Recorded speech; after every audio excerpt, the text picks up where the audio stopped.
Welcome to Money Chic, Financial Education with Shari Rash, the podcast that's here to empower you with the knowledge and skills you need to master your personal finances and live your best financial life. Hi, welcome to Money Chic, Financial Education with me, Shari Rash. I'm the founder and financial advisor at Greenway Wealth Advisory. Today, I wanted to talk about a topic that comes up all the time. I always get questions on it, and believe it or not, it has nothing to do with the stock market, performance of accounts, where should I invest. It has to do with banks. Banking, how much money I should have in my emergency fund, or should I even have an emergency fund? Do I need an emergency fund? So that's what we're going to talk about today. So let's first talk about what is an emergency fund. And it's interesting that I get this question a lot because this is something that's very easily Googleable. We can type in how much money do I need in an emergency fund, and the answer can be right there. But oftentimes it's because we get so much information thrown at us when we Google financial topics that it just creates overwhelm. And sometimes we just want the answer told to us or give us a dollar amount. How much should I have? So what is an emergency fund? That's probably the first thing to talk about because it is one of my pet peeves. So oftentimes when I'm meeting with clients and I will look at their bank accounts, I'll see that they have quite a few bank accounts and different savings accounts, checking accounts, and all have a different purpose. But oftentimes I'll see money move to and from these accounts as needed, which an emergency fund should be a savings account that's put away with lock and key. So once you have it and it's fully funded, it doesn't exist to you anymore. Forget it exists. It does not happen. So I do not agree with calling an emergency fund a slush fund, a rainy day fund. No, it's an emergency. That's it. If you want a slush fund, if you want a rainy day fund, have at it. We can have those. You can create those, but that's after the emergency fund is created and pretty close to fully funded.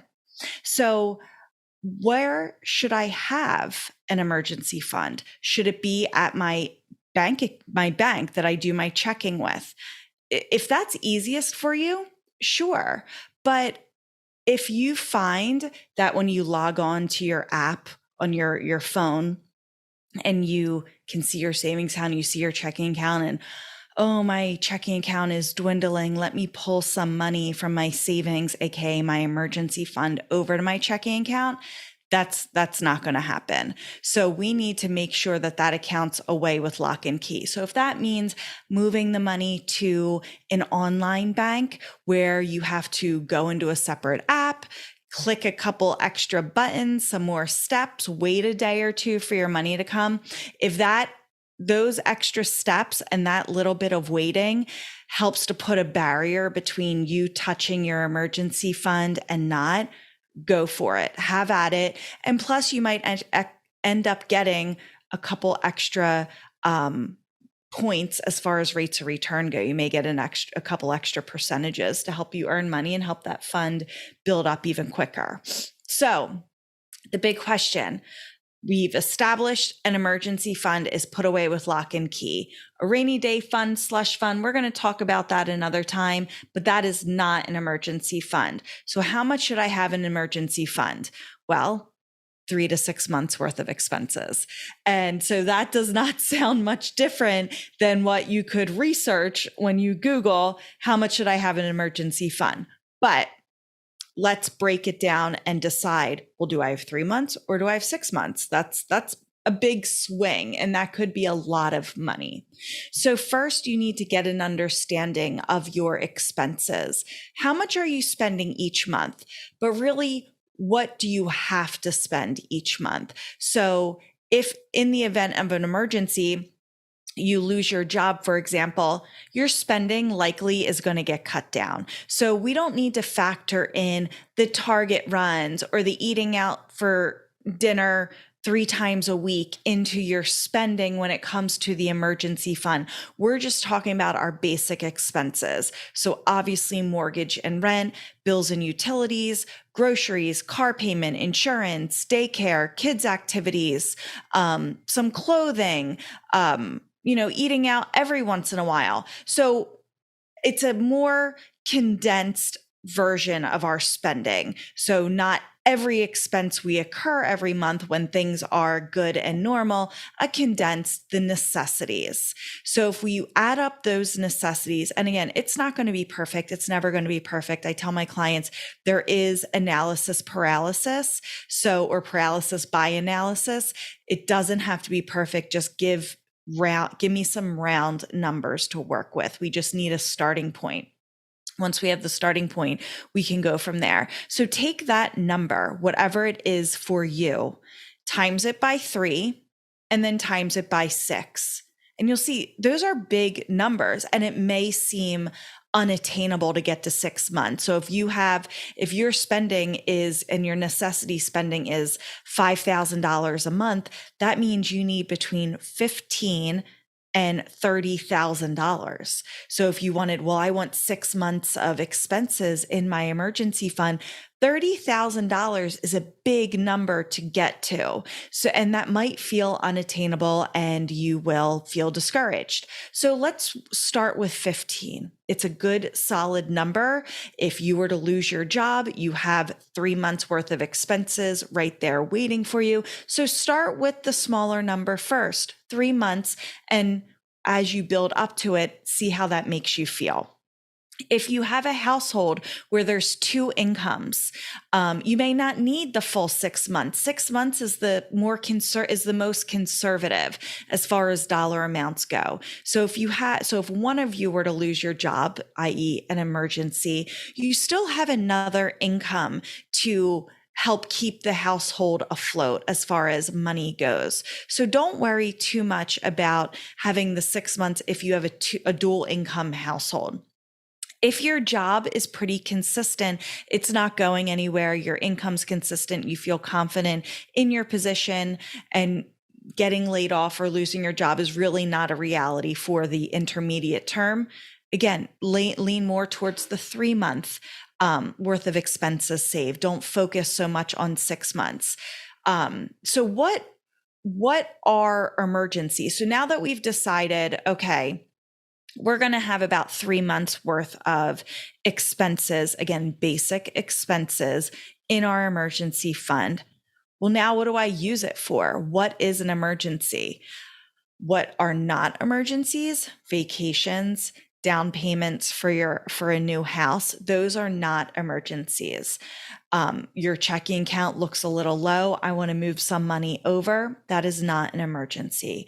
Emergency is I need a new HVAC system for my house. I lost my job. I have a big tax bill due. Emergencies are things that you cannot cover with your checking account. You cannot cover just with your income that's coming in. So anything that you need to pay for, we want to avoid taking on debt. That's what we use an emergency fund for. What are mistakes people make with an emergency fund? Again, moving money to and from your checking account because your balance is getting low. Thinking it's a slush fund, thinking that money can move back and forth, because it's inevitable that as soon as you move money away from your emergency fund or slush fund into your checking account, that's when the emergency happens. And then you're short on cash. Then you have to bring on debt to pay for this emergency. So once again, the emergency fund needs to be put away with lock and key. And if moving that to an online bank makes the most sense for you because it creates a couple of extra steps that you need to take in order to access that money, go for it. Check out those online banks. It'll also give you a couple extra percentage points as far as rates of return go, which is always a good thing. An emergency fund needs to be put away with lock and key. It is not a slush fund. It is not a rainy day fund. A slush fund and rainy day funds are slush funds and rainy day funds. So do not intermingle those two concepts. Emergency funds, 3 to 6 months worth of basic expenses, stuff you need to get by, to live on, not the extras. 3 months you can start off with, and that is if your job is secure, if your income is secure, you don't anticipate any major expenses. Start off with 3 months, see how that makes you feel. Money is tied to a feeling. So if you open up your account and you see that $15,000, as I gave my example earlier, and you're like, you know what, I just don't feel like that's enough, put a little bit more in. You will get to the point where you go, okay, this is a good number. This is a good number for me. And that could end up being 4.5 months worth of expenses in an emergency fund. If you're curious to see what makes the most sense to you, you want to talk out your emergency funds, your bank accounts, your checking accounts, I will be having another episode all about checking accounts and what makes sense there and strategies I've seen people employ and the mistakes I've seen people make when it comes to their checking account. Schedule a call with me. Go to my website, greenwaywealthadvisory.com, where you can schedule a conversation with me and we can talk about this stuff and come up with a plan that works best for you and your family. Thanks for joining me. Again, this is Money Chic Financial Education with me, Shari Rash, founder, financial advisor at Greenway Wealth Advisory. Ever wondered how to secure your financial future? Introducing Financial Foundations, the ultimate financial planning program. Take control of your money, plan for the future, and build a secure financial foundation. Join us on a journey to financial freedom.